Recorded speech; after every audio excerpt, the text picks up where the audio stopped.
पितृदोष है, ये आपको कैसे मालूम पड़ेगा?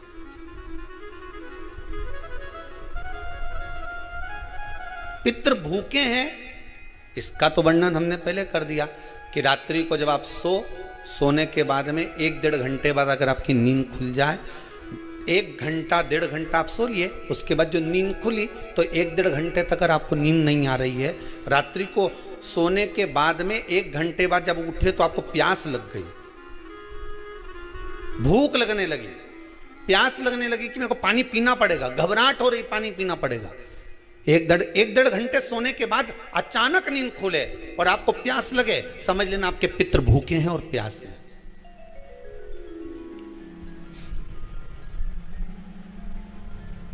वो भूखे और प्यासे हैं, उनको जल की जरूरत है।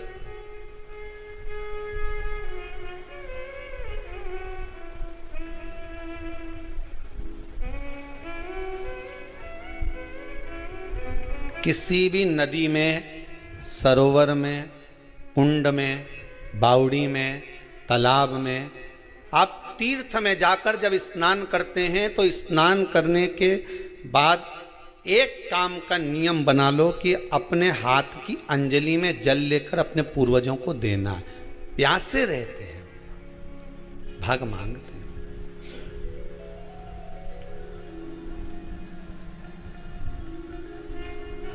भाग प्राप्त करना। 3 वृक्ष पितरों के तुल्य हैं। नैमिषारण्य की कथा में भी कहा था 3 वृक्ष पितरों के तुल्य हैं। पहला पीपल, दूसरा बट वृक्ष, तीसरा बेलपत्र का वृक्ष। ये पितरों के तुल्य हैं। अगर आपको रात्रि में नींद नहीं आ रही है, ऐसा लगता है कि रात्रि को 1 घंटा 1.5 घंटा सोने के बाद कुछ गलत गलत विचार आने लगते हैं, नींद सुबह 3 बजे तक 4 बजे तक नहीं आती, 4 बजे के बाद फिर नींद आती है, तो एक प्रैक्टिकल जरूर कर देखना। एक प्रैक्टिकल करने में क्या जाता है? प्रयास करने में क्या कुछ जाता है क्या? प्रैक्टिकल कर देखना कि कहीं सीओर वाला महाराज झूठ तो नहीं बोल रहा, तो प्रैक्टिकल करने में कुछ नहीं जाए। 1 लोटा पानी लो, उसमें थोड़ा सा कच्चा दूध डाल लीजिए, श्राद्ध पक्ष चल रहा है, बेलपत्री का पेड़ या पीपल का पेड़ या बट का पेड़, इन पेड़ के नीचे ले जाकर उस दूध को दोपहर में सुबह 10 बजे से लेकर 12 बजे के बीच में ले जाकर चढ़ा दीजिए। रात्रि को फिर ना आपको प्यास लगेगी, ना भूख लगेगी, नींद एक बार लगी तो सुबह ही खुलेगी। प्रैक्टिकल करने में क्या जाता है? पानी डालने में तुम्हारा कुछ जाएगा? अरे बोलो तो सरी, हमें 10 रुपया का दूध जरूर उसमें, और तुम इतनी चतुर हो, इतना सारा दूध थोड़ी डालोगी, तो 2 चिल्ला डालोगे। कहाँ तुम इतना डालने वाली हो है?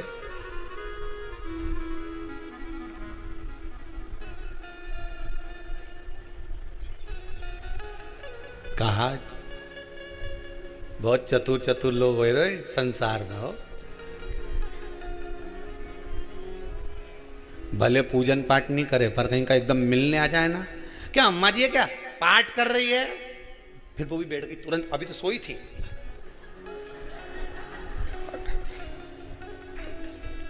तुरंत क्या पंडित जी हैं क्या, उनसे थोड़ा सा काम है, अभी माला जप रहे हैं, मालूम पड़े पंडित जी तो आराम से सेव फल खा रहे थे। अब प्लेट सोफा के नीचे घुसे तुरंत।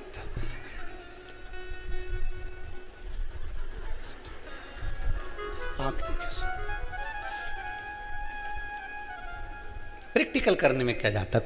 कुछ भी नहीं बिगड़ेगा, ये तो बस जल डालोगे तुम्हारा ही कुछ अच्छा हो सकता है, बाबा की कृपा है।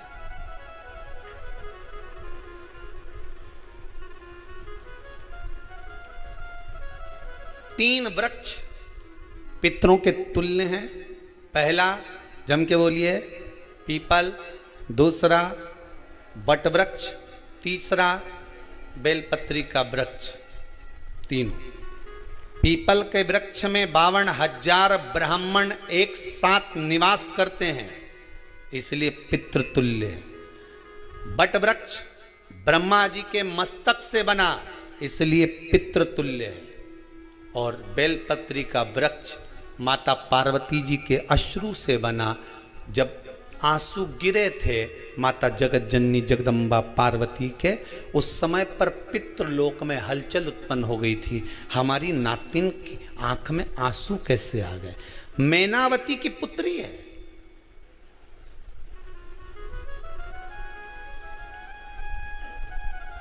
पितरों की नातिन, इसकी अश्रु कैसे गिर गए?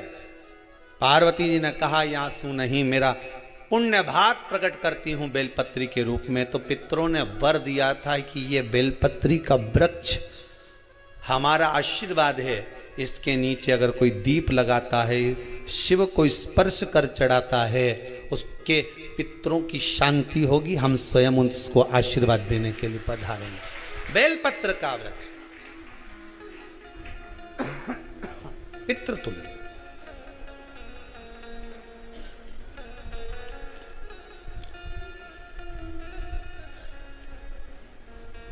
तो रात्रि को अगर भूख लग रही है, प्यास लग रही है, तो पितृदोष है। दूसरा पितृदोष का लक्षण बताया, घर में कोई शुभ कार्य ना हो, वंश की वृद्धि ना हो, 1 रुपये कमाओ, 1.25 रुपये खर्च हो रहे हैं, पैसा 10 जगह से कमाई आ रही है पर घर में टिक नहीं पा रही है, आया गया, पितृदोष है।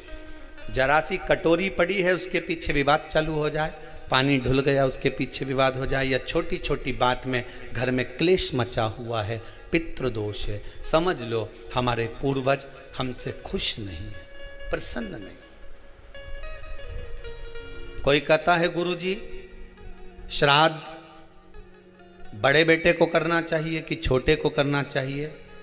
शिव महापुराण की कथा कहती है, अगर जायदाद का पूरा हिस्सा बड़े ने लिया हो और तुमने अपनी माता का दूध ना पिया हो तो एक ही को कर लेने दो। अगर माता का दूध पिया है और अगर एक अंगूठी भी ली है, जरा सा एक कपड़ा भी अगर सास का लिया है, तो श्राद्ध तो तुझे करना ही पड़ेगा, करना ही पड़ेगा।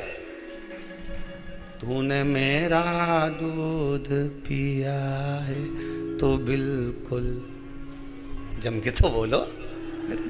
अगर तुमने उनका कुछ खाया है तो कि अब एक काम और हो सकता है, गुरुजी वो श्राद्ध अगर हम नहीं करें और बड़े भैया करें और हम उन्हीं के यहाँ चले जाएं तो चले जा, मना कौन कर रहा है?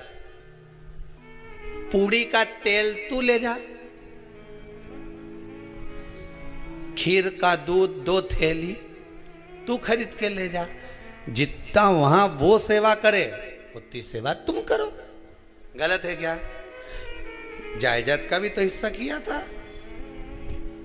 सुई की नोक के बराबर नहीं धुआं ने, ईंट इधर खसकी है तो हमारी इधर खसका दीजिए। हमारी बसियत में इतना लिखा है तो फिर बसियत में ये भी लिख के जाना चाहिए था। मैं तो क्यों सबके, तुम डरो मत ही रहे एक भी।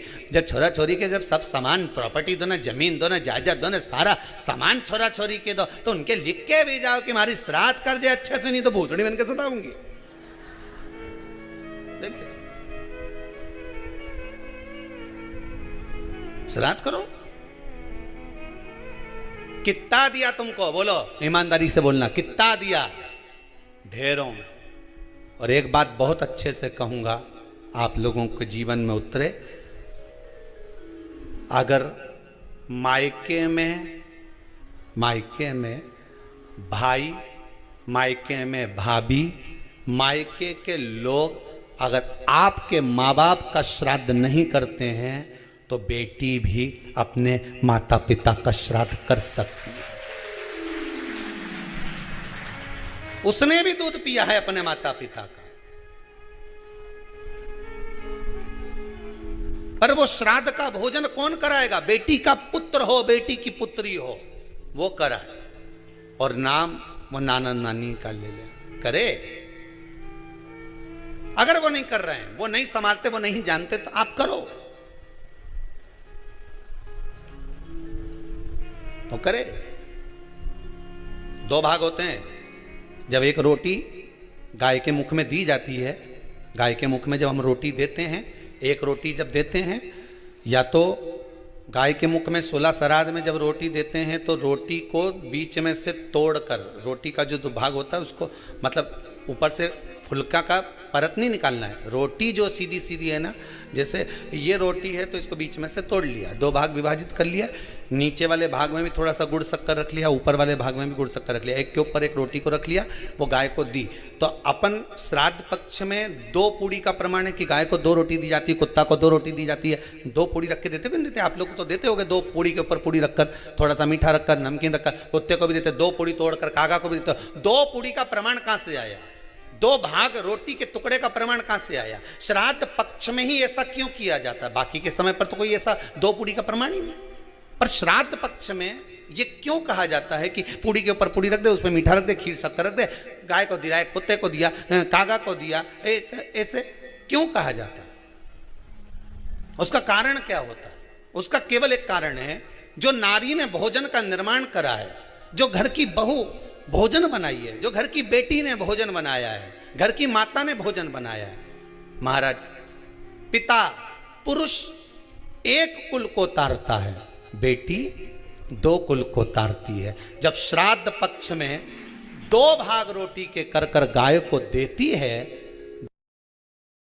तो 1 भाग तो उसके ससुराल वालों को मिलता है।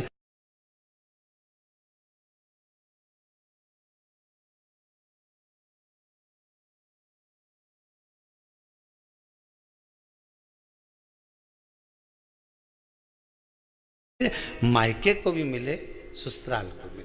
जब गया जी का पिंड होता है तो नाना नानी सबका स्मरण कराया जाता है। 2 भाग,